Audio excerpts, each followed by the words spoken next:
자, 오늘 저 강연의 주제는 연기입니다. 한국에서는 요즘 무와 참나 논쟁이 많이 진행되고 있는 것 같은데, 제가 이해하기로는 부처님 가르침 중에서 가장 중요한 진리의 가르침은 연기의 가르침입니다. 왜냐하면은 우리 여러 문헌에서, 경전을 비롯한 여러 문헌에서 지적하고 있듯이 부처님께서 보리수 아래서 성도하실 때 그 당시 생각하고 계셨던 진리가 연기법이고, 12지 연기를 순관 및 역관으로 사유하시면서 열반의 깨달음의 즐거움을 누리셨다는 말씀이 있죠. 그래서 제가 생각하기에는 연기의 가르침을 이해하면은 거기서부터 파생된 여러 가르침, 삼법인이라는 무상무와 고, 사성제 팔정도, 그 다음에 대승으로 넘어와서 이제 연기의 대승적 해석인 공사상 등 많은 불교의 이론을 이렇게 꿰뚫어서 이해할 수 있는 것 같습니다. 근데 언제나 그렇듯이 강론을 이해하기는 상대적으로 쉬운데, 모든 이 가지마다의 결론을 도출시킨 뿌리에 해당되는 가르침을 이해하기는 쉽지 않습니다. 그 이유는 어떤 면에서는 간단한데, 이게 가장 근본적인 가르침이다 보니까 대단히 추상적입니다. 그래서 추상적이어서 마치 우리 수학이나 논리학을 공부할 때 무슨 공식, 공리라고 해서 가장 단순한 공리, 가장 단순한 가르침처럼 보이기 때문에 이해하기가 어려운데, 그래서 이제 저같이 수학 공부하는 사람들이 그런 분석하는 방식을 이용해서 한번 풀어보는 거죠. 그래서 같이 한번 풀어보도록 하겠습니다. 많이들 들어보셨을 것 같은데, 이 부처님의 연기법은 통상 이런 방식으로 설명을 합니다. 상유타 니까야뿐만 아니라 니까야 여러 군데에서 나오고, 또 니까야보다도 100여 년 전에 완성됐다는 우다나경에서도 나옵니다. 근데 우다나경에서 나오는 이 표현은 조금은 다른데, 지금 여기 나와 있는 것은 니까야를 많이 번역하신 전재정 박사의 번역입니다. 어떻게 보면 알쏭달쏭하지 않습니까? 도대체 이게 무슨 얘기인지, 이것이 있을 때 저것이 있다는 것이 무슨 얘기인지, 그 다음에 이것이 없을 때 저것이 없다는 것이 무슨 얘기인지 굉장히 알쏭달쏭한데, 제가 보기에는 이 네 줄, 사실은 이제 한문으로 쓰면 한 줄밖에 안 되는데요. 20자밖에 안 되는데, 이것이야말로 정말 제가 여태까지 철학 공부를 하면서 2500년 동안 서양 철학사 많은 책을 읽어보면서 많은 밤을 지새면서 공부를 열심히 해왔는데, 이렇게 통찰력에 넘치는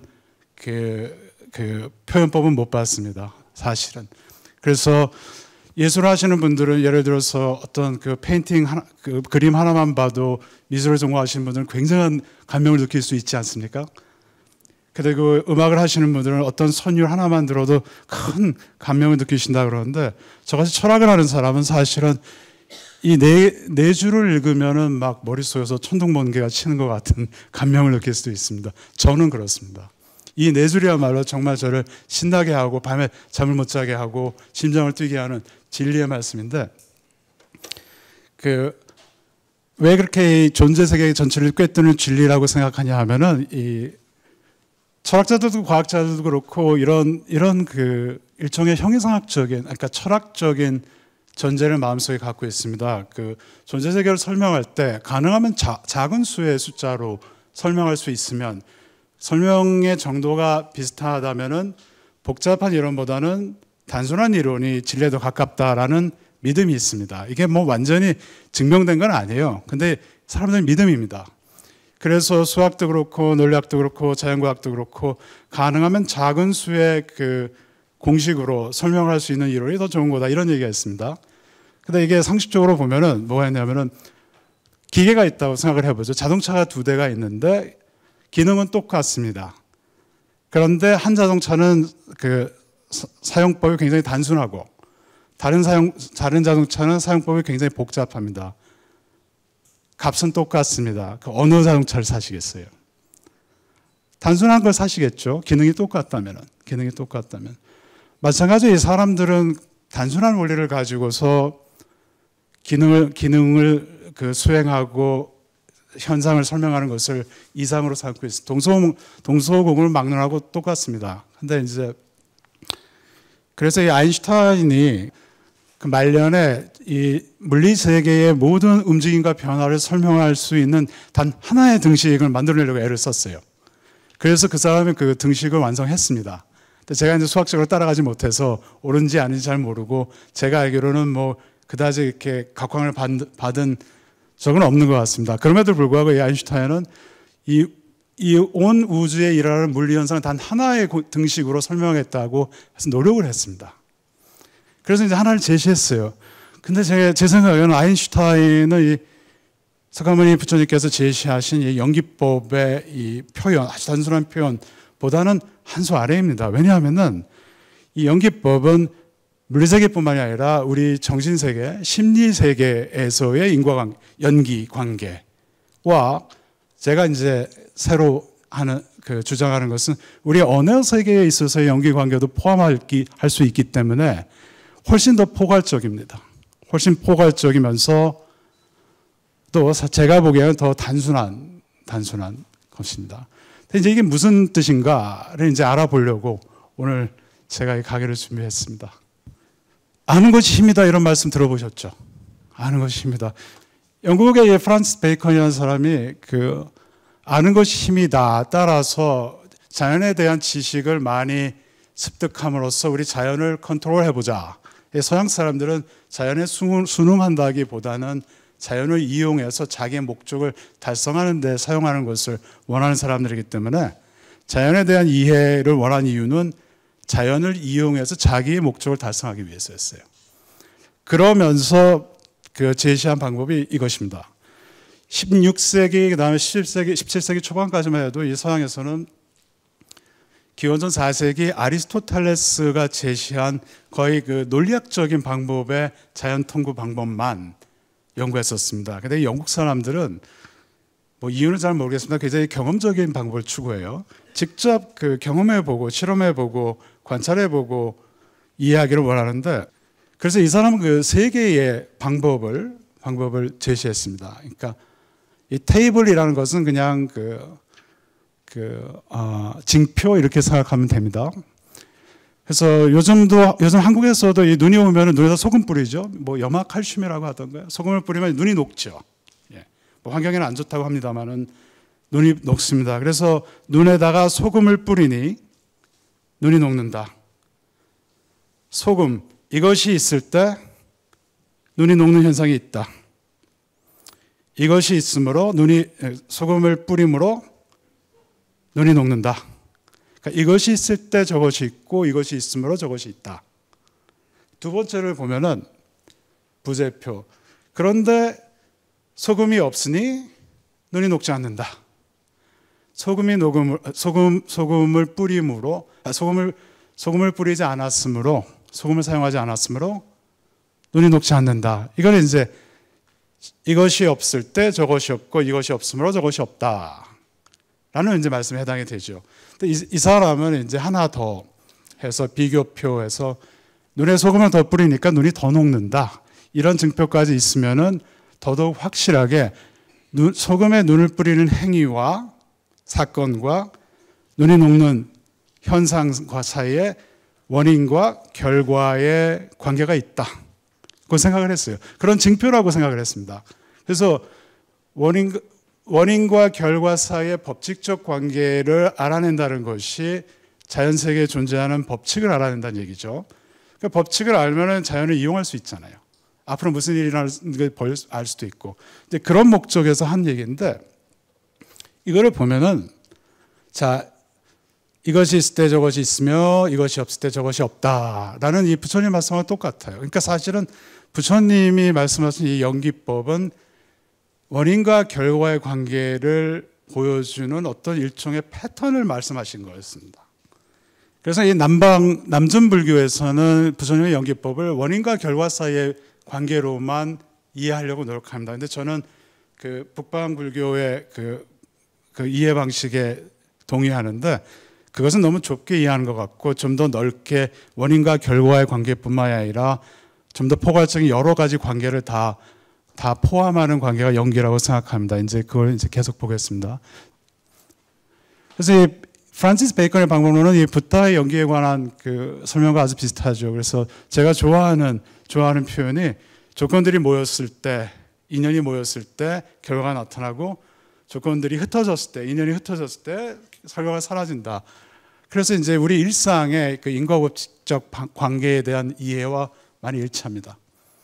그러니까 이 연기법이라는 것이 인과에 관한 이해라고 많이들 표현을 했는데, 근데 이 인과관계를 너무 그렇게 믿을 필요는 없습니다. 왜냐하면은 인과관계라는 것이 모든 자연과학의 그 기본이기는 합니다. 그래서 모든 자연과학이 사용하는 법칙은 인과법칙이다 이렇게 얘기를 합니다만은 그 아무도 인과법칙이 뭔지를 모릅니다. 굉장히 이게 그 혼동스러운 개념인데, 특히 20세기 이후 양자역학이 태도한 이후로는 사람들이 그 원인과 결과가 뭔지 정말 더 모르겠다고 얘기를 하는데, 제가 그걸 쉽게 증명할 수가 있는데, 우리 고유한 한국말에요, 원인과 결과에 해당하는 한국어가 있습니까? 제가 알기로 없습니다. 우리 조상님들은 원인과 결과가 뭔지도 모르고 말을 하면서 살았냐 하면은 저는 그렇게 해석하지 않고 그 개념을 모르고도 충분히 잘 살 수 있어요. 제가 알기로는 이 불교에서의 인과의 개념이 중국을 통해 들어옴으로써 우리말에 원인과 결과란 말이 생겨났지, 그 전까지는 고유한 한국어는 저는 제가 한국어 실력이 딸려서 그런지 모르지만 없는 것 같습니다. 그러니까 무슨 얘기냐면, 거꾸로 얘기하면은 그 개념이 없어도 우리 삶에 지장이 별로 없어요. 자, 이제 인과관계, 원인과 결과가 가지고 있는 이제 두 개의 특징이 있는데, 철학자들은 이런 거 얘기하면서 그 평생을 보냅니다. 원인은 결과보다 앞선다. 시간적으로 앞선다는 게 상식이죠. 원인이 있고 나서 그 다음에 이제 결과가 생긴다라고 생각하고, 그래서 이제 성냥을 그으면 이제 불이 붙는데, 성냥을 긋고 조금 있다가 불이 붙죠, 언제나. 동시에 즉흥적으로 불이 붙지는 않습니다. 그리고 이제 그 우리가 알지만 로마에서 브루투스가 시저를 칼로 찔렀는데, 시저가 즉사한 것은 그 찰나에 사망한 것은 아니고 피를 계속 흘리면서 과다출혈로 시간이 지난 다음에 죽죠. 그래서 언제나 이 원인과 결과 사이에는 시간적 간격이 있고, 또한 중간 단계들이 있습니다. 피를 점점 더 많이 흘리거든요. 그래서 이 중간 단계를 스톱시키면은 결과가 일어나지 않게 만들 수도 있어요. 그러니까 이제 피가 흐르는 것을 막고 지혈을 시키면 시저가 생존할 수도 있었겠죠. 네. 이렇게 이야기하는 이유가 있습니다. 제가 왜 원인과 결과의 인과관계의 두 특징을 얘기하냐 하면은, 우리가 생각하는 연기 관계가 이 1과 2와는 상관이 없음에도 불구하고 연기 관계라고 생각할 수 있는 것들이 많아요. 자, 이 부처님께서 12지 연기를 보시면서 이제 인과를 설명하셨다고 하죠. 그래서 부처님께서는 어떻게 하셨냐면은, 무명이 있을 때 행이 있고를 이제 이것이 있을 때 저것이 있고, 그다음에 행이 있을 때 식이 있고, 이렇게 말씀하셨죠. 그리고 이제 그 우리의 그 무명으로부터 시작된 이 12지 연기가 나고 죽고의 이 번뇌로 귀결하기 때문에, 이 나고 죽고의 고를 없애려면은 처음부터 거꾸로 들어가서 무명부터 스트라이크 다운, 이렇게 쳐서 끊어야 된다라는 식의 이제 말씀하셨죠. 그 서양 학자들은 어떻게 얘기하냐면, 현재의 학문의 수준을 가지고는 아무도 12지 연기가 어떻게 이렇게 매끄러울 정도로 흐른다고 설명해 줄 수 있을 정도로 설명할 수 있는 사람은 아무도 없다라고, 최소한 영어권의 불교 학자들은 그렇게 얘기를 합니다. 그러면서도 뭐라 그러냐면, 원래 12지 연기가 12지였던 것은 아니고, 학자들에 따라서는 10지 연기가 두 개가 다른 게 있었는데 많이 겹치고요. 이거를 억지로 섞어 놓다 보니까 12지 연기가 됐는데, 그러다 보니까 설명이 더 어렵다, 잘 안 된다. 또 어떤 분은 6지 연기, 8지 연기도 있었다 옛날에. 그러니까 사람이 상을 가지고 부여해서 무명부터 생과 노사까지 이어지는 이런, 사실은 이 어떤 장애 없이 무해하게 걸림 없이 흐르는 현상에다가 이름을 붙였을 뿐이지, 근데 이름을 붙이는 건 이름 붙이는 방법 나름이기 때문에 이 이 12개의 과정을 깨끗하게 설명하지 못한다고 해서 좌절할 필요는 없다라고 이제 얘기하기도 했었습니다. 저는 좌절 많이 했습니다. 그래서 포기하기도 했는데, 그러면서 학생들한테 나는 이거 설명 못 하겠으니까 니들이 알아서 해라. 대신 시험 문제 안 내겠다. 이제 이러기도 하는데. 사실은 제가 전공이 불교 철학이 아니라 저는 서양 현대 철학입니다. 근데 이제 서양 현대 철학 2,500년 동안 그 서양 사람들이 해놓은 모든 철학적 방법론을 다 가지고 해석을 해봐도 안 돼요. 자, 아마도 역사적인 맥락에서 좀 이질적인 두 개의 십지연기, 뭐 팔지연기 같은 섞다 보니까 잘 안 됐다고 생각하기도 합니다. 가끔은. 제가 저뿐만 아니라 현대 사람들의 가지고 있는 학문의 순위 그거밖에 안 돼서 그런지는 모르겠습니다만은. 그런데 이 12지연기는 이 식과 명색 사이의 관계는 사실은 식이 명색을 조건으로 생겨나고 또 명색은 식을 조건으로 생겨난다. 그래서 니까에서 갈대 묶음의 경우에서 보면은 저것들은 서로를 연기한다 이런 얘기도 있는데, 뭐 그런 것을 제외하고는 다 이렇게 인과관계로 얘기할 수가 있습니다. 무명이 행을 만들어내고 행이 식을 명색을 만들어내고 유급을 만들어내고 그렇게 얘기를 하는데, 근데 이제 우리 대승에 와가지고는 대승에 와서는 좀 더 포괄적인 관계를 가지게 합니다. 이제 저와 청중 사이에는 강연자와 청중이라는 관계가 있죠. 근데 이제 강연자는 청중 없이는 강연자가 될 수 없고, 청중도 강연자 없이는 뭐 청중이 아니라 그냥 모여 계신 거겠죠. 그러니까 사실은 서로 의존하는 관계입니다. 개념적으로. 개념적으로 의존하는데 이러다 보니까 존재적으로도 의존한다라고 이제 말씀하는 분들이 있는데, 상의, 서로 의존한다 이렇게 얘기를 하죠. 연기에서는. 그리고 그것뿐만 아니라 저는 이제 서 있고 앉아 계시고, 그다음에 저는 영어로 말품 팔아서 벌어먹고 살고 여기 계신 분들은 대부분 다 한국말로 의사소통하시는 분이시고 그렇습니다. 그래서 저와 앉아 계신 분들 사이에 굉장히 많은 관계가 있죠. 굉장히 많은 관계가 있습니다. 그 다음에 뭐 저보다 키가 크신 분들도 있을 거고 작으신 분들도 있을 것이고 날씬한 분도 있을 것이고 체중이 더 나가시는 분도 있을 거고 저보다 피부가 희신 분들도 있으시고 검으신 분도 있으시고 뭐 굉장히 수없이 많은 관계로 이어져 있습니다. 근데 이런 관계를 연기가 포함한다고 봐야 될까 보면 안 될까라는 문제가 있는데 저는 봐야 된다고 생각하는 사람입니다. 그래서 상하 좌우 위가 있는 것은 아래가 있어서 가능하고 아래가 있는 것은 위가 있어서 가능하고 오른쪽이 없으면 어떻게 왼쪽이 있겠습니까? 남편이 없으면 어떻게 아내가 있고 부인이 없으면 어떻게 남편이 있고 부모, 자식, 상하, 좌우, 동서남북 다 이렇거든요. 근데 여기서 저는 연기 관계를 굉장히 많이 보는데 물론 서로 의존하니까 상의, 서로 의존한다 이렇게 볼 수가 있는데 이 남전불교에서는요 굉장히 그걸 격렬하게 반대합니다. 그래서 이 아비달마 계통 학파에서는 그 옛날에 격렬한 논쟁을 통한 다음에 결론을 내리기를 연기는 인과로만 봐야 된다라고 결론을 내렸습니다. 근데 우리 북방불교에서는 훨씬 폭넓게 이렇게 인과는 아니지만 연기로 받아들이는 관계들이 아주 많습니다. 근데 저는 이 후자 편입니다. 그 이유로 이제 사실 현대 물리학 가지고 얘기하면 아주 편한데 우리 공상과학 영화를 보면은 이 우주선이 빛의 속도에 가까이 갈 때, 아주 굉장히 빠른 속도로 갈 때 시야가 확 좁아지거든요. 시야가 확 좁아지는데 그 이유는 관측자, 우주선에 타고 있는 관측자의 속도가 빨라질수록 관측되는 물체가 짧아 보입니다. 이게 아인슈타인의 특수상대성 이론으로 이렇게 설명을 할 수가 있는데 공식을 쓰면 쉬운데, 근데 관측하는 사람과 관측되는 물체 사이는 몇만 광년의 거리가 있을 수 있어요. 그러니까 이 둘 사이에는 인과관계가 존재하지 않습니다. 아무런 인과력이 왔다 갔다 하지 않아요. 그냥 수학적인 관계밖에 없어요. 수학적 공식으로 표현하는.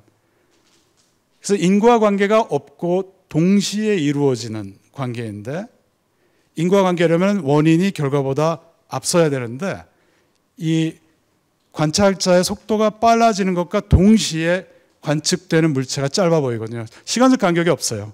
시간적 간격이 없으면 인과관계가 아닙니다. 이런 수학적인 관계, 시간적 간격이 없고 중간 단계가 없는 수학적인 관계임에도 불구하고 분명히 우주에서 일어나는 현상인데 연기, 비인과적인 연기 관계로는 이게 포섭이 되는데 인과관계는 포섭이 안 돼요. 그러면 이런 관계가 아니라고 포기해야 될 건가? 저는 포함해야 한다고 생각합니다. 그리고 부처님의 가르침을 수학적인 관계까지도 포함한다는 식으로 이해를 해야지 자연상에 존재하는 인과적인 존재는 아닙니다만, 인과적인 관계는 아닙니다만은 굉장히 중요한 관계, 상하 좌우, 물체의 길이, 시간의 길이, 속도가 빠를수록 관측되는 대상의 흐르는 시간이 늦게 간다고 관측된다고 하죠. 근데 이 사이에도 인과관계는 없습니다. 그냥 수학적인 관계지. 근데 저는 이게 연기라고 생각해요.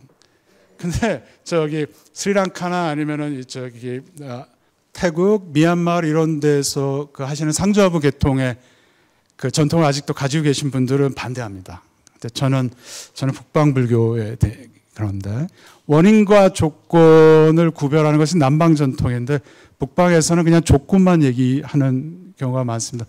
쉽게 설명하면은 이 성냥을 그었을 때 불이 붙었다. 그러면 성냥을 그은 행위가 원인이고 그 나머지 불이 붙는 산소가 있어야겠죠. 그 다음에 비가 오면 안 되겠고 바람이 너무 많이 불어도 안 되겠고 이런 여러 가지 조건이 충족된 후에 성냥을 그으면 그것이 원인이 되고 배경 여러 가지 조건이 충족되어서 불이 붙는다. 이렇게 설명을 하거든요.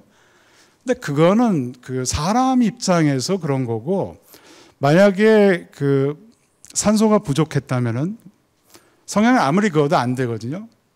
근데 그런 상황에서 산소를 주입하면은 불이 붙는데 그러면 산소를 주입한 것이 원인이 되고 다른 것들이 조건이 되고 그 다음에 산소도 있고 성냥도 그었는데 바람이 아주 심하게 불었다. 그러면 불이 안 붙는데 그 심하게 부는 바람을 막아줬다. 그러면은 불이 붙겠죠. 그러면은 바람을 막아준 것이 원인이 되고 나머지는 조건이 된다. 이런 건데 이거는 사람의 입장에서 생각할 때 그런 거지 존재 세계에는 그냥 여러 조건이 다 충족되면은 불이 붙는다. 이렇게 생각이 되기 때문에 존재 세계에서 볼 때는 차별할 이유가 없어요. 원인과 배경 조건을. 그냥 다 조건들이지.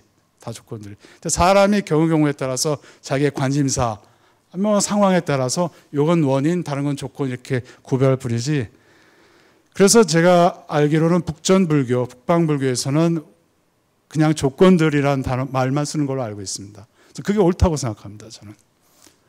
그래서 제가 원인은 없어도 되고 조건만 있으면 됩니다. 말씀 많이 들어보셨죠? 세계적으로 한국이 이 전자기기나 새로운 정보통신 기술을 실험하기가 제일 좋은 것이라고.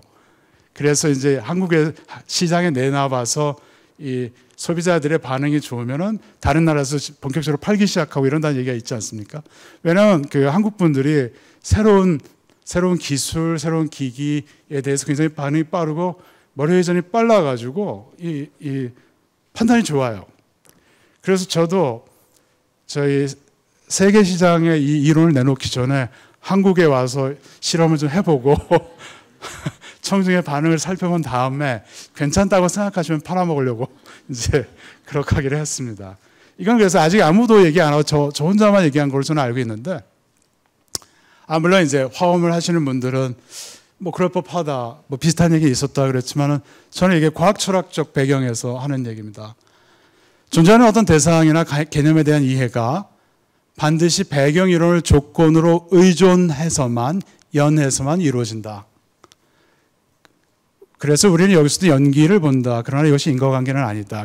이게 무슨 말씀이냐면은 고전 역학, 뉴턴의 고전 물리학에 있어서는 예를 들어서 질량도 절대불변하고 시간과 공간도 고정돼서 절대불변하거든요. 근데 아인슈타인에 오면은 시간도 느려졌다, 빨라졌다 하고 공간도 휘기도 하고 그래서 절대 공간, 절대 시간이라는 말이 없습니다. 근데 뉴턴은 그런 걸 생각을 못했어요. 가장 위대한 천재라고 생각하지만 생각을 못하고 아인슈타인에 오면은 질량이라는 것이 에너지와 상호 교환된다 이런 말 하지 않습니까? 그래서 원자폭탄도 거기서 나오고 이러는 건데 뉴턴은 그건 꿈에도 생각을 못했습니다. 그러면은 같은 질량, 같은 시간, 공간이라는 개념을 쓴다고 해도 아인슈타인의 체계에서 말하는 것들과 뉴턴의 체계에서 말하는 것은 전혀 다른 것들이거든요. 그러니까 우리가 생각하는 질량, 시간, 공간이라는 어떤 물리량 또는 개념이 주어진 배경 이론에 의거해야만이 무엇인가가 이해가 됩니다. 그 존재의 의미가 부여돼요. 그래서 질량, 시간, 공간이 뉴턴의 물리학에 의거해서, 연해서, 의존해서 이러이러저러하게 이해된다. 뉴턴 역학에서는. 근데 아인슈타인의 경우에는 또 아인슈타인의 그 상대성 이론에 의해서 달리 이해되고 그 존재의 성격이 부여된다라고 생각할 수 있는 것 같습니다. 제 생각에는. 그래서 이것도 연기로 봐야 되는 것이 아닐까. 이게 연기가 아니면 뭔가. 그러니까 존재하는 모든 것이 배경 이론을 전제하고서야 그 존재의 의미가 부여된다고 생각하는 학자들이 뭐 거의 다입니다. 사실은. 모든 그 철학자들은 거의 다 99.99% 그렇게 생각합니다. 그렇다면 존재하는 모든 것이 배경 이론에 연기해서만 생겨납니다. 전 그렇게 봐야 된다고 생각합니다. 연기가 공이다. 연기하는 것들은 공한 것이다. 라고 해서 우리 나가르주나의 근본 중송에 나오고 거기에서는 뭐 말이 많죠. 연기가 공이라는 말씀들을 많이 들어보셨겠죠? 많이 들어보셨는데 이 논증도 제 겁니다. 그래서 잘 받아들여지면은 미국에다 팔아먹으려고 이제 그러는 건데 사실은 제 동료 교수들과 저 미네소타 철학회 그다음에 제 학생들한테 벌써 5년에서 10년 가까이 제가 얘기를 해서 반응을 봤는데 아직까지는 반론이 없었어요. 용수는 좀 복잡한 소위 말하는 규律법이라는 논증을 써서 논증을 하는데 저도 해인사승가닥에서 그것도 소개를 했습니다만 다 아니시는 분들이 많았지만 이건 제 방식입니다. 제 방식은 좀 제 생각에는 좀 직관적으로 분명하고 규律법을 이렇게 뒤돌아와서 치는데 이거는 한 단계씩 그냥 나가면 돼요. 그래서 보면은 만물이 조건에 의해 생성, 지속, 소멸한다는 것이 연기다. 용수, 나가라주나도 이렇게 얘기했고 우리가 평소 이해하는 연기란 것이 이것입니다. 그냥 뚝 떨어져서 아무렇게나 생성, 지속, 소멸하는 게 아니라 오직 조건에 의해서만. 또 왜 이게 이렇게 중요하냐면요. 그 옛날에는 사람들이 인과나 이런 연기에 의존하지 않고 신이니 영혼이니 이런 걸로 삼라만상을 설명하려고 그랬거든요. 근데 신은 조건에 의해서 생성하지 않습니다. 그냥 뚝 떨어져서 혼자 존재하지. 그 다음에 영혼, 아트마 이런 것도 조건에 의해서 생성, 지속, 소멸하는 게 아니라 그냥 존재하는 거예요. 그러니까 이 석가모니 부처님께서는 그런 것들의 존재를 부정하셨죠. 왜냐하면 연기에 저촉되니까.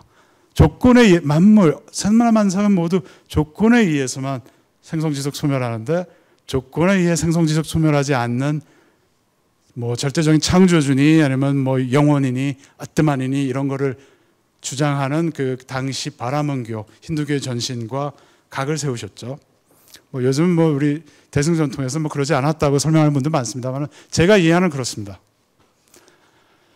어느 것도 이제 둘째 줄인데 조건에 의존하지 않고서는 존재하게 될 수도 또 계속 존재할 수도 없다.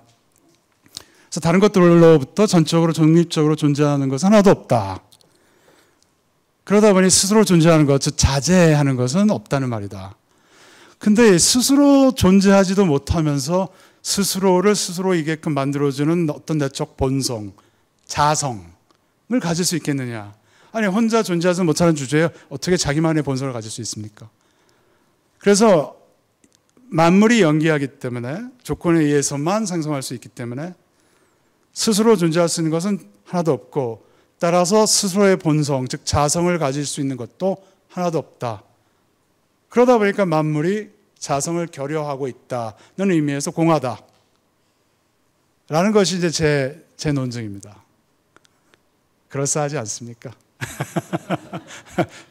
상품 가치가 있는지 이제 좀 봐야 되겠는데. 최소한 우리 이 동아시아, 특히 우리 한국 분들이 직관적으로 팍 이해하는 걸 좋아하시기 때문에 그러다 보니까 저는 이제 이런 것도 만들어 냈는데 서양 사람들을 인도 사람들 그렇고 서양 사람들 그렇고 인도 유럽어 계통의 언어를 사용하는 사람들은 이렇게 하나하나 따지면서 하는 것도 재밌어 해요. 재밌어 하는데 저는 그래서 가르칩니다. 그런 걸 학생들한테 가르치는데 한국 출신이다 보니까 한 방에 이렇게 직선적으로 팍 직관적으로 이해하는 것도 좋아하기 때문에 그런 논술을 설명한 다음에는 언제나 한국식으로 이해하는 것을 소개하겠다고 이해합니다. 그래서 저는 두 가지 다 가르쳐요. 두 가지. 그럼 학생들이 좋아하죠. 친한 파를 제가 많이 만들고 있습니다. 그래서 이제 다시 돌아왔습니다. 이것이 있을 때 저것이 있으며 이것 생겨나고 저것 생겨나고 그렇다. 근데 이제 우리 부처님께서 연기를 설명하면서 이것과 저것으로 가르치셨는데 왜 그러셨을까라는 이제 재미있는 질문이 있습니다. 왜 불은 연기를 불이 있을 때 연기가 있고 불이 없을 때 연기가 없다라고 하지 않으시고 이것이 있을 때 저것이 있고 이것이 없을 때 저것이 없다라고 하셨을까? 왜 이것저것 하셨을까? 알쏭달쏭 이런 생각도 안 해보셨습니까? 굉장히 재밌는데 물론 이제 경전을 보면은 12지 연기를 보면서 이것이 있을 때 저것이 있고 이런 식으로 하셨다는 표현들도 있어요. 근데 저는 이 석가모니 부처님께서 사용하신 이 표현에서 굉장히 깊은 심오한 철학적 통찰을 느낍니다. 그래서 이 표현을 읽을 때마다 머릿속에서 베토벤의 교향악이 울리는 것 같은 감명을 느낀다는 얘기가 이제 그건데, 우리 선의 전통에서 개구즉착, 입을 열자마자 즉시 오류에 빠진다. 이런 말씀 많이 들어보셨죠? 개구즉착. 근데 이제 동념즉괴라는 말도 있습니다. 한 생각이 일자마자 그것이 어그러진다. 근데 말도 그렇고 생각도 그렇고 언제나 단어를 사용하게 되어 있습니다. 그래서 제가 불이 연기를 스모크 인과한다, 결과로 만든다 이렇게 했는데 사실 이제 불이라는 말을 하면 말이죠.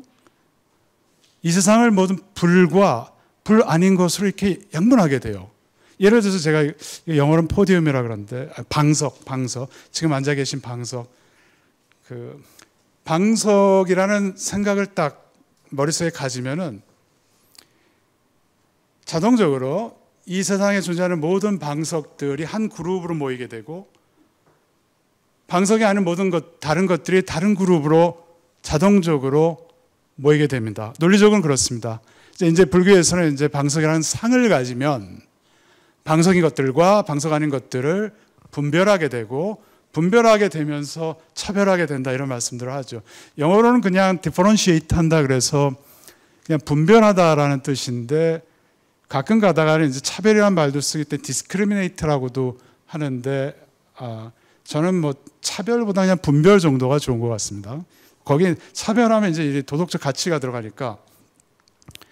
근데 이제 연기에 의하면 모든 것이 서로 걸림없이 연결돼서 우리 화엄에서 법계 연기도 말씀합니다만 모든 것이 이렇게 걸림없이 연결이 돼 있는데 방석이라는 생각을 하자마자 말을 하자마자 방석과 방석 아닌 것들이 확 갈라버려요.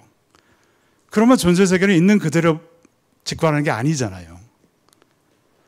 그래서 입을 열자마자 이게 오류에 빠진다. 한 생각이 일자마자 오류에 빠진다라는 말이 나왔다고 저는 해석합니다. 이것도 미국에서 사실 많이 팔아먹은 이론인데 잘 팔렸습니다. 아직까지 한 사람도 반품하거나 그런 사람 없습니다. 근데 그래서 만약에 석가모니 부처님께서 지금 이제 제가 공이라는 이유를 연기 설명하면서 공을 왜 도입했냐면은 방석에도 자성이 없는데 마치 방석이 있을 때 뭐가 있고 아니면 불이 있을 때 연기가 나고 이런 식으로 했으면 불과 연기 사이에 무슨 자성이 있는 것처럼 말씀하기 쉽잖아요. 한 생각이 일어나도 어그러지는데 이렇게 말씀을 하시면은 이 불이라는 것들이 가지고 있는 공통된 속성, 자성의 존재를 인정하는 것처럼 사람들이 혼동할까 봐 이것이 있을 때 저것이 있고 이것 하면은 지시는 되지만은 기술하진 않죠. 그냥 이것. 그러니까 말로 이 연기의 관계를 설명하려면 최선의 방법이 이겁니다. 최선의 방법이 이겁니다. 이것보다 더 좋은 방법은 없어요. 근데 서양 사람들은 여기에 대한 그 철학적 통찰에 도달하는데 20세기 중반 이후에나 도달했는데, 제가 부처님 그 경전을 해석하는 방식으로는 부처님께서 2500년 전에 통찰하신 것 같아요. 제가 가끔가다 농담 삼아서 우리 부처님은 IQ가 3000쯤 되셨을 거라고 이제 하는데, 뭐 저는 엉터리 불자인데 좋은 불자 못하고 엉터리 불자인데, 그럼에도 불구하고 불자라고 생각한 이유는 철학적으로 부처님의 이 가르침에 수없이 도전해 봤는데 100점 100패했습니다. 아직까지는. 위대한 철학자들 세계적으로 많은데, 어느 철학자건 최소한 이러저러한 군데에서는 2500년 동안 축적된 이 철학적 지혜의 창고에서 무기를 갖다가 쓰면 한 번쯤은 이겨요. 근데 석가모니 부처님께는 한 번도 못 이기고 100점 100패했습니다. 아직까지. 이런 것까지도. 그런데 그래서 이제 이것과 저것이라는 그 표현을 쓰신 이유는 그거라고 저는 생각을 합니다.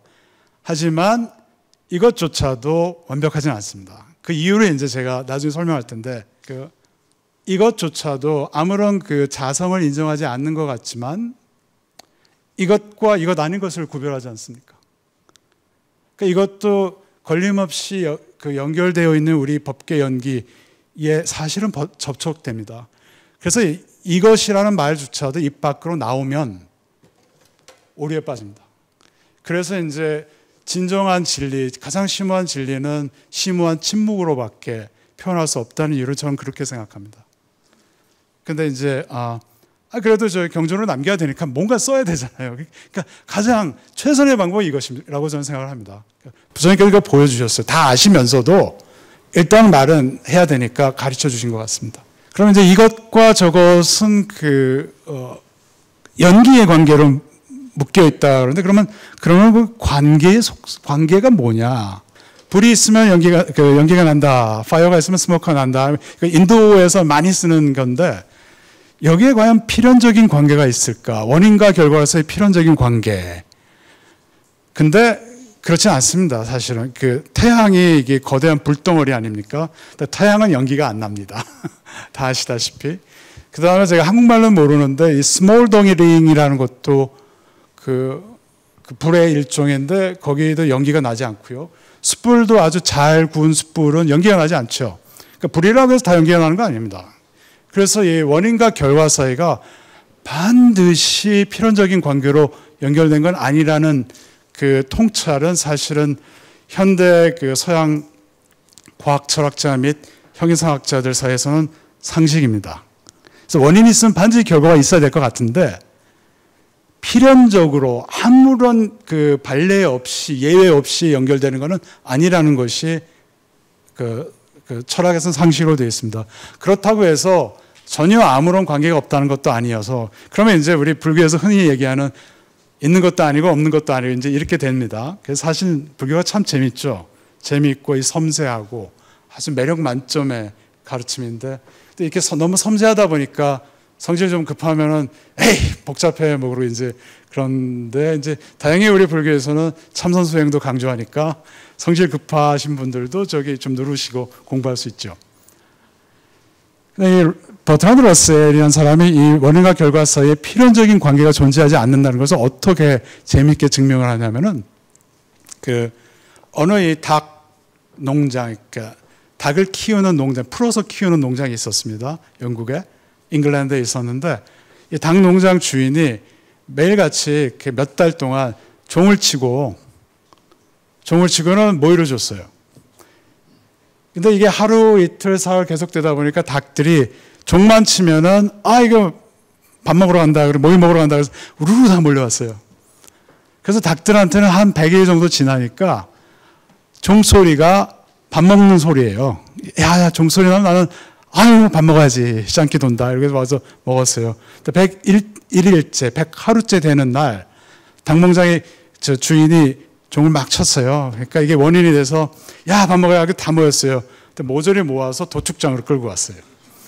그러니까 닭들은 이게 종소리가 원인이다. 종소리가 나면은 밥 먹는다 그랬는데, 그날은 도축장으로 가는 날이었습니다. 그러니까 원인과 결과라는 게 그렇다는 거죠.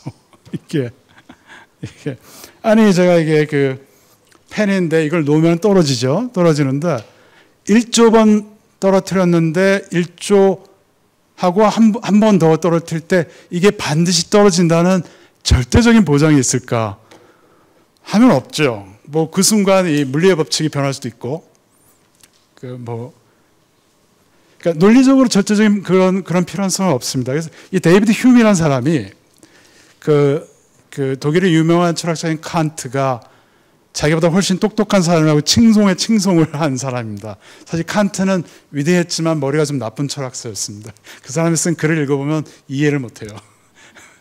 근데 이제 서양에서는 특히 이제 미국에서는 장사꾼의 나라니까 상품이 되게 책을 팔아야 되는데 읽어도 이해 못하게 어렵게 쓴 그 사람에 대해서는 이거는 글 쓴 사람이 이해를 못하고 쓴 엉터리 책 또는 성격이 고약해서 아무렇게나 막 쓴 책이라고 해서 안 읽습니다. 그래서 우리 한국에서는 아직도 글을 쓴 사람에 대한 그 권위를 인정해주는 경향이 있어서 책을 읽고 이해를 못하면 자기를 스스로 이제 약간 자학하는 경향이 있는데 미국 사람들은 뻔뻔스럽게 그런 거 하나도 안 합니다. 이 엉터리 쓴 책에 이런 책 갖다 버리라고 이제. 그러니까 칸트가 만약에 그 미국에서 책을 출판했으면 한 권도 못 팔았을 겁니다. 근데 독일 사람은 좀 더 이제 참을성이 있는데 데이비드 휴미라는 사람이 이런 얘기를 했어요. 당구공 A가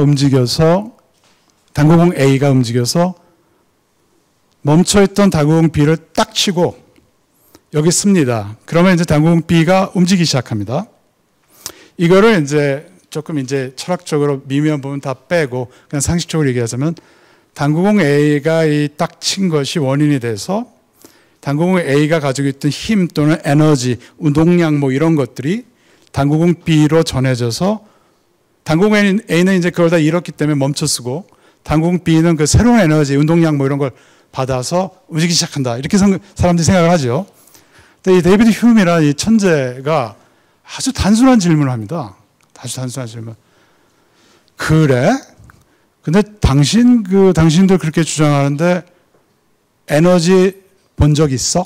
이럽니다.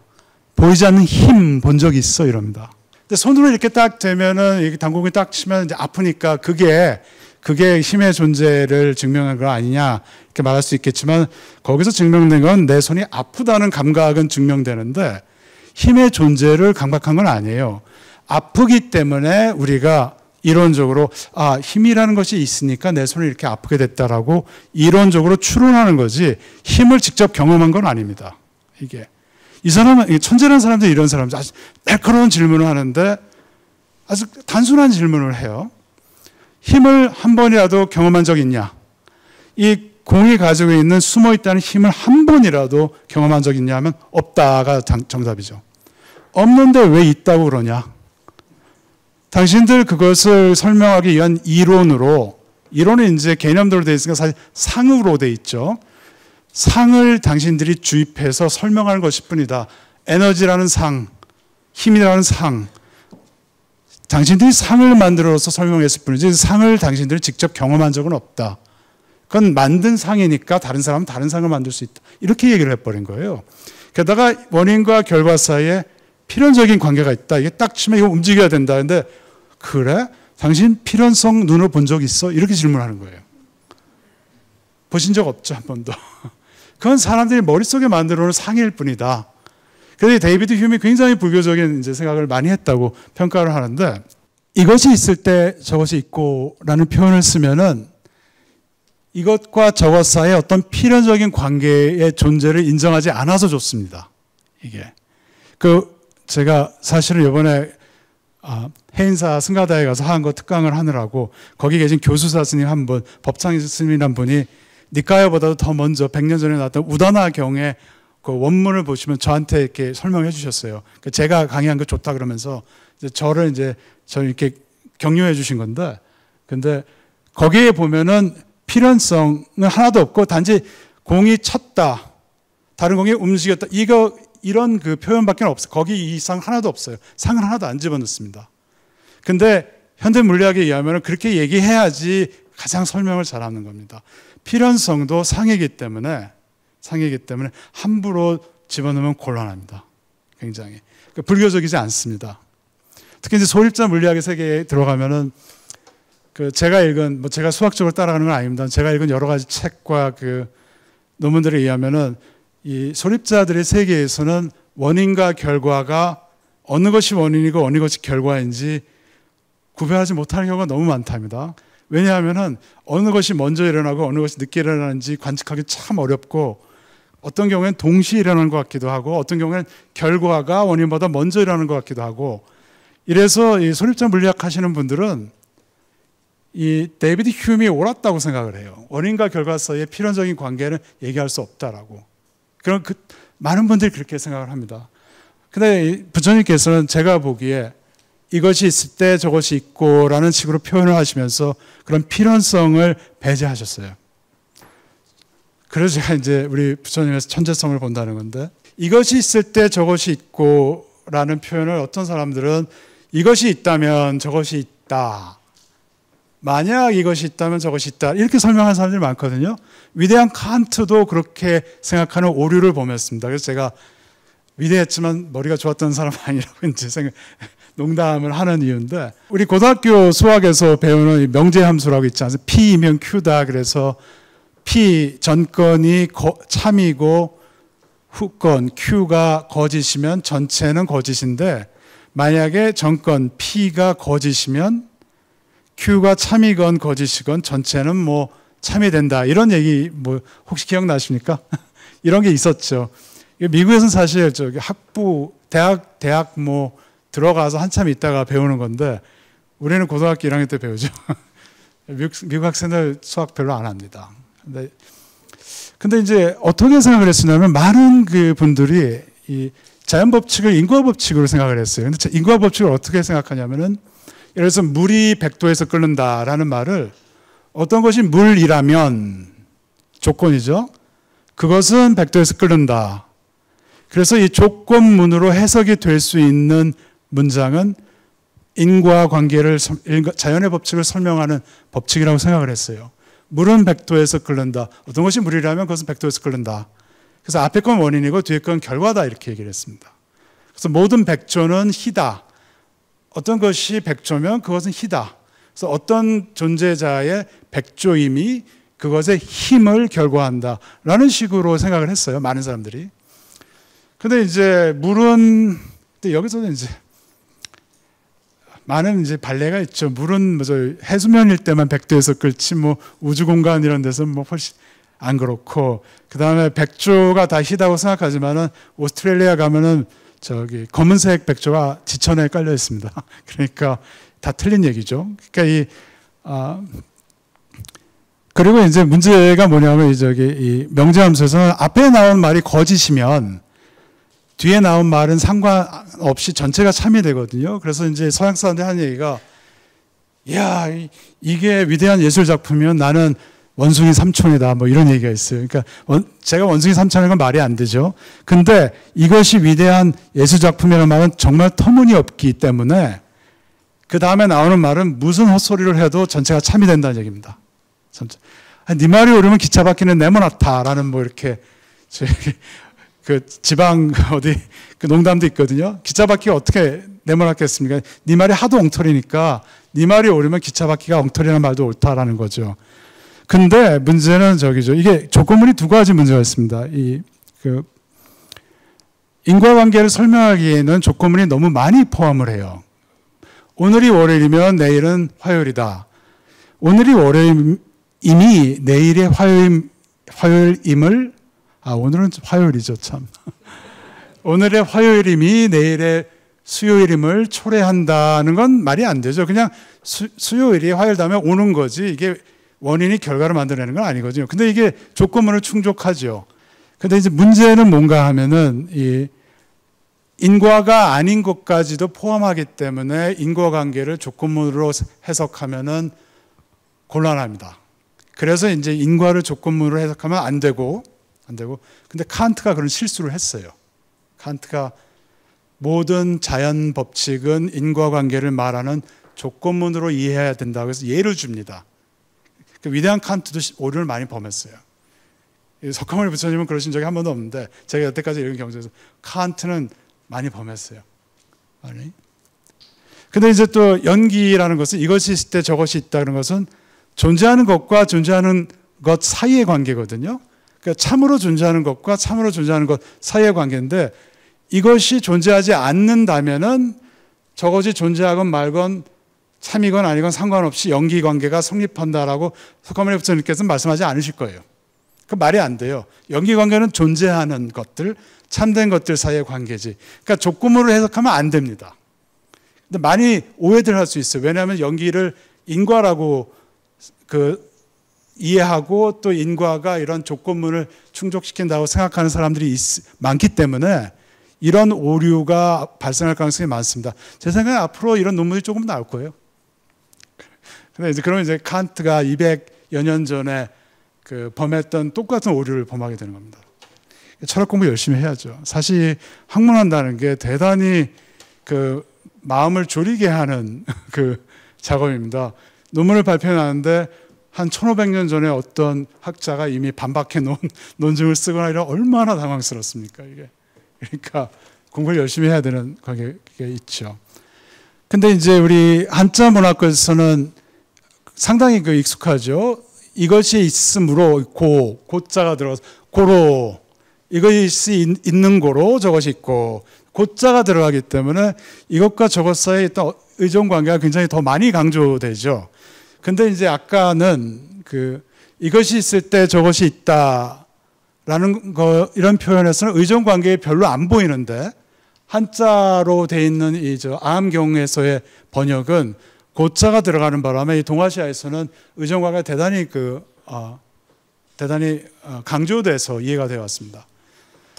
근데 제 생각에는 그 의존 관계가 강조돼도 상관없습니다. 이거 근데 반드시 필연적인 의존 관계라고까지만 얘기하지 않으면 괜찮다고 생각합니다. 제가 왜 근데 이 필연성에 대해서 거부 반응을 일으키냐 하면은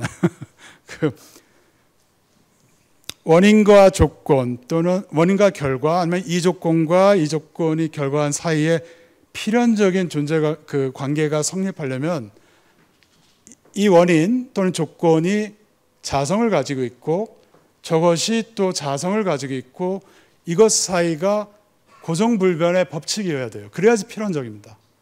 근데 그러면 이제 고정불변의 자성을 가져야 됩니다. 그러면 이게 다 우리 공예사상에 다 어긋납니다. 그래서 제가 필연성을 얘기 안 하려고 하고 그 다음에 연기의 법칙을 얘기하지만 그것이 필연적인 법칙을 얘기하는 것은 아니다라고. 그럼 무슨 법칙이냐 그러면은 그냥 할 수 있는 말은 필연적인 것은 아니지만 마치 상주론 같은 것은 아니지만 그렇다고 없는 것도 아니다 라고밖에 할 수가 없어요. 우리 불교 많은 경우 그렇죠. 있는 것도 아니고 없는 것도 아니고 양극단을 다 피해야 되기 때문에 필연성을 피하지만 그렇다고 해서 아주 없는 것도 아닌 그런 구체적인 이야기는 인연이 더 모여서 내년이나 후년 제가 다시 귀국할 때 기회가 있으면 그때 다시 하겠습니다. 그리고 이제 원인과 결과를 물론 해석할 수도 있고 아리스토텔레스라는 사람이 그 사람이 얘기한 것 중에서 한 두 가지는 우리의 상식과 맞는데 나머지 두 가지는 맞지 않습니다. 그 사람은 무슨 얘기냐면 소위 말해서 진료인이라는 게 있어서 망치가 왜 단단하냐? 그건 망치는 쇠로 만들어져 있기 때문에 그렇지. 근데 이제 쇠가 단단한 것은 그냥 기본적인 상식으로 배경을 깔고 하는 얘기입니다. 그러니까 쇠가 단단하니까 진료, 그 물질적인 바탕을 언급함으로써 망치의 단단함을 설명해 주는 겁니다. 근데 이제 쇠의 단단함과 망치의 단단함은 시간적인 차이가 없죠. 동시관계고 중간 단계도 없기 때문에 인과관계는 아닙니다. 그렇지만은 쇠의 단단함이 망치의 단단함을 설명해 주죠. 그래서 설명하기 좋은 방법입니다. 그래서 이것도 제 생각에는 연기로 얘기할 수 있어요. 쇠의 단단함이 있으므로 망치의 단단함이 있다. 뭐 얘기할 수 있죠. 인과는 아니지만 연기입니다. 제 이론인데. 그 다음에 이제 형상이라는 것은 굉장히 재밌는데, 형상이라는 것은 이제 일본 사람들이 번역해 놓은 말인데, form이라는 건데, 말하자면은 무슨 어떤 물체의 생긴 모양이나 아니면 수학적 구성 비율 이런 걸 얘기하는데, 똑같은 장력, 이렇게 팽팽함의 정도가 같은 두 개의 줄이 있는데, 한 개의 줄은 예를 들어서 1m이고 다른 거의 줄은 2m라면 장력이 같습니다. 두 줄 사이에 음정의 차이가 있어요. 튕기면은. 그 음정의 차이가 얼마인지 아십니까 혹시? 히랍 사람들이 이걸 알았어요. 그리스 사람들이. 그래서 이 사람들이 이걸 수학적으로, 음악을 수학적으로 이해를 했습니다. 그래서 플라톤 같은 사람들이 그 어린 학생들한테 음악을 많이 가르치라고 했습니다. 수학적이기 때문에. 그 음정의 차이가 한 옥타브입니다. 딱 한 옥타브입니다. 그래서 그 2대 1이라는 수학적 이 비율이 한 옥타브라는 존재자의 형상인이라고 불렀어요. 서양 사람은 굉장히 수학 좋아합니다. 수학은 못하면서 수학은 좋아합니다. 그러니까 이게 그렇지만 좋아하다 보니까 오랫동안 발전시켜서 동양보다 앞서 버렸잖아요. 요즘은 우리도 잘합니다만은 수학을 앞세우고서는 근대 과학혁명을 일으키고 이래가지고 세계사를 좌지우지하지 않았습니까? 그러니까 수학을 사랑해야 됩니다. 수학을 많이 사랑해야 되는데 저는 그것도 연기라고 생각합니다. 2대 1이라는 그 비율, 형상에 의존해서 한 옥타브라는 음정의 차이가 존재한다. 뭐 근사하지 않습니까? 이것이라고 해도 사실은 부처님께서 그렇게 말씀하시면 어쩔 수 없이 그렇게 말씀하신 건데, 이것이 있다면 언제나 이것 아닌 것이 있어요. 말로 이것 하면 벌써 이것과 이것 아닌 것이 구별이 됩니다. 그래서 이것이 있을 때 이것 아닌 것은 당연히 있습니다. 이것이 아닌 것이 있을 때 이것이 있고, 그래서 이게 서로 의존한다. 이것과 이것 아닌 것은 서로 의존한다. 뭐 독일의 피히테 같은 사람은 아가 비아를 정립하고 뭐 이렇게 그런 소리 했는데, 이게 저 석가모니 부처님 2500년에 다 말씀하신 건데, 그런 관계도 저는 연기 관계로 봅니다. 이거를 보통 명사 이 얘기는 이미 했고요. 이것이 아닌 것이, 이것은 이것이 아닌 것이 있어서 이것이고, 이것이 아닌 것은 이것이 있어서 이것이 아니다. 근데 말은 복잡하지만 이게 따지면 뭐 쉬운 겁니다. 따지면 쉬운 거고, 동아시아 불교 전통에서 이런 관계가 상의적, 서로 의존한다 이렇게 얘기를 했죠. 이것과 이것 아닌 것, 남자와 여자 뭐 그런 거 했는데, 그런데 이거는 이제 제가 원래 심리 철학과 형이상학이 전공인데 그것과 관련되어 있습니다. 두 번째 걸 말씀드리려고 그러는 건데, 원래 첫 번째 인과 관계에는 대칭적이지 않습니다. 그러니까 불이 파이어가 스모크를 인과한다고 해서, 결과한다고 해서 스모크가 파이어를 만들어내는 건 아니죠, 사실은. 그래서 이제 대칭적이지 않죠. 근데 남편이 있으면 부인이 있고, 부인이 있으면 남편이 있기 때문에 이건 대칭적인데, 부모 자식도 마찬가지고. 근데 이 수반이라는 굉장히 그 재미있는 개념이 있는데, 이건 뭔가 하면은 이것도 존재 세계에 있는 그 중요한 관계 중에 하나입니다. 저는 이것도 연기로 봐야 된다고 생각하는데, 이 모나리자라는 그 명화가 있는데, 이렇게 내려놓고 보면 이렇게 캔버스 위에 물감들이 그냥 있는 거잖아요. 물감들이. 근데 물감들이 제대로 잘 배치되면은 명화라고 해서 아름다움이 슉하니 아름다움이 여기에 올라탄다. 그래서 수반이라는 말이 올라탄다는 말인데, 슈퍼비니언스에서 수반한다 그럽니다. 그래서 아름다움은 물질적 바탕 위에 수반한다 이런 얘기를 합니다. 그리고 이제 도덕적인 가치인, 예를 들어서 제너러시티, 한국말로 활수함, 자비. 그러니까 자비도 이런 뭐 예를 들어서 뭐 여러 가지 행위가 있겠습니다만은, 아픈 사람을 보살펴주는 행위, 배고픈 사람한테 음식을 주는 행위, 뭐 이러저런 좋은 행위들이 있죠. 그러한 물리적인 행위들의 자비라는 덕이 수반한다. 뭐 이런 얘기도 하고 합니다. 그래서 이 물리적인 행위 내지 물리적인 바탕 위에 미학적 가치, 도덕적 가치, 종교적 가치가 수반한다. 저는 어떻게 얘기하냐면은 이러한 바탕에 의존해서 이러한 가치들이 일어난다라고 얘기를 하겠어요. 그래서 일종의 연규라고 보겠습니다. 저는 정의라고 보겠습니다. 근데 이것도 반대로는 아닙니다. 반대로는 아닌데, 그러니까 아름다움이라고 있다고 해서 이게 반드시 명화에 수반하는 건 아니고, 뭐 베토벤의 음악에 수반할 수도 있고, 아니면 멋진 발레에 수반할 수도 있고 이러는 거니까 비대칭적입니다. 그건 문제 좀 전문적이니까 관두고, 그러면 이제 연기를 그럼 어떻게 보아야 돼? 이렇게 복잡한 그 여러 가지 종류의 연기가 있는데 그러면 도대체 연기는 뭐냐? 혹시 자성이 있는 거냐? 그러면 이제 연기가 공허하지 않다 그러면 곤란하죠, 참. 근데 저는 이제 자성이 있다 보지 어떻게 생각하냐면은 먼저 이제 이렇게 개미들이 일렬 정도로 쭉 가고 있을 수 있지 않습니까? 그러면은 거기 보면 여기 줄이 일자처럼 보이는데 줄이 있냐 없냐 그러면은 거기서 이제 1이라는 글을 볼 수 있어요. 어떤 경우에 이렇게 S자로도 갈 수도 있겠죠. 그 S자라는 글자도 볼 수 있습니다. 그거는 우리가 상을 가지고 1이라는 상을 가지고 읽고 S자라는 상을 가지고 읽는 거죠. 근데 존재 세계에는 없습니다. 1 없어요. 그냥 개미들이 줄지어 가는 거예요. 걔네들이 뭘 알고 일렬 종대, S자 종대 말도 안 되죠. 우리가 그냥 그 상을 부여하는 거죠.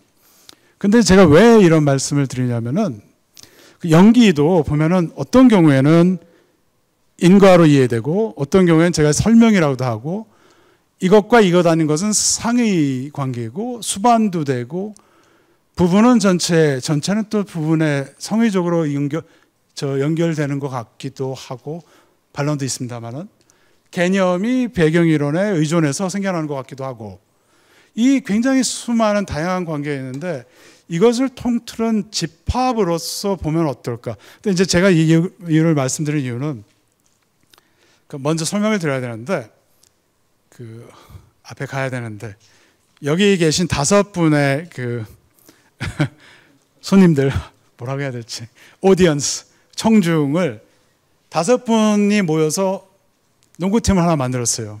마포의 권아들 해서 이제 대개 어디신지 모릅니다. 저는 마포고등학교에 나와서 마포의 권아들 마포의 권아들 팀이에요. 농구팀입니다. 그럼 여기 5분이 계시는데 5분 외에 팀이 따로 존재하는가? 독립적인 존재자로서 5분 없이도 존재할 수 있는가 하면 아니죠. 그렇지는 않습니다. 팀이라는 것은 팀이라는 개념은 5분이 모여서 농구 경기를 하실 때 편리하게 부르기 위해서 만든 추상적인 말 그냥 상이에요. 상. 물론 이제 이 집합의 존재론적 위상에 대해서는 수리 철학자들이 뭐 수많은 논문을 쓰고 그래서 논란이 분분합니다만은 불자라면은 없는 것을 새로 만들어내는 일은 피해야 됩니다. 그러니까 새로 만들어내지 않고도 팀이라는 이름으로 충분히 설명을 할 수 있는데 그냥 이름뿐이지 존재하는 건 아니다. 그냥 상이다. 상은 없으면 더 좋다. 사용하더라도 매이지 마라 이러는데 그래서 팀이 있지만 팀이라는 실체는 없다. 개개인의 플레이어들, 선수들만 있을 뿐이다 라고 생각하는데 마찬가지로 이 연기라는 것도 일종의 팀에 대한 그냥 이름. 그래서 어떤 경우에는 어떤 선수 이름은 인과, 어떤 선수 이름은 설명, 어떤 선수 이름은 수반, 어떤 선수 이름은 뭐 개념과 배경이론 사이의 관계 해서 공통된 것은 하나도 없기 때문에 자성을 인정하지 않습니다. 그렇지만 불과 그냥 뭐 이런 집합이나 팀 같은 것이기 때문에 이것 자체가 실제하는 것도 아니고 그래서 이제 부처님이 가르치신 내용과 하나도 상충하지 않아서 저는 이런 방식으로 연기의 속성을 이해하면은 가장 잘 팔아먹을 수 있지 않을까 이제 생각을 하는데 미국에서 예. 제가 드리는 질문입니다. 과연 이 세계에 연기하지 않는 것이 존재할까? 라는. 요즘 오늘은 이제 주제와 관련 없어서 논의를 하지 않았습니다만 한국에서 참나 얘기 많이 하지 않습니까? 참나를 이야기하는 불교국가는 제가 알기로는 참 없습니다. 한국이 거의 유일한데 참나가 만약에 존재한다면 연기하지 않는 것이 아닐까. 연기한다면 어떻게 참나가 독자적으로 그렇게 고유하게 변치 않고 존재할 수 있을까. 그래서 참나를 가르치는 것은 정말 부처님의 가르침을 전하는 것일까 아닐까를 한번 생각해 보시기 바라고 사실은 저는 오늘 화두를 하나 드리려고요. 제가 이목고도 좋고 뜰 앞에 잣나무도 좋지만 깊은 참선 수행하시는데 기왕이면 우리 부처님의 원음이신 이것이 있을 때 저것이 있다 화두로 삼고 그냥 꽉 깨무시면 어떨까 하는 생각을 해봤습니다. 그리고 맨 마지막에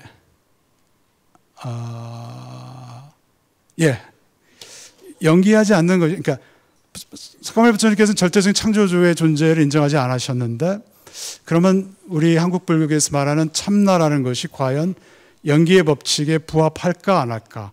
만약에 부합하지 않는다면 우리가 받아들여야 될까 말까를 많이 고민해 보시기 바랍니다. 거기까지입니다. 감사합니다.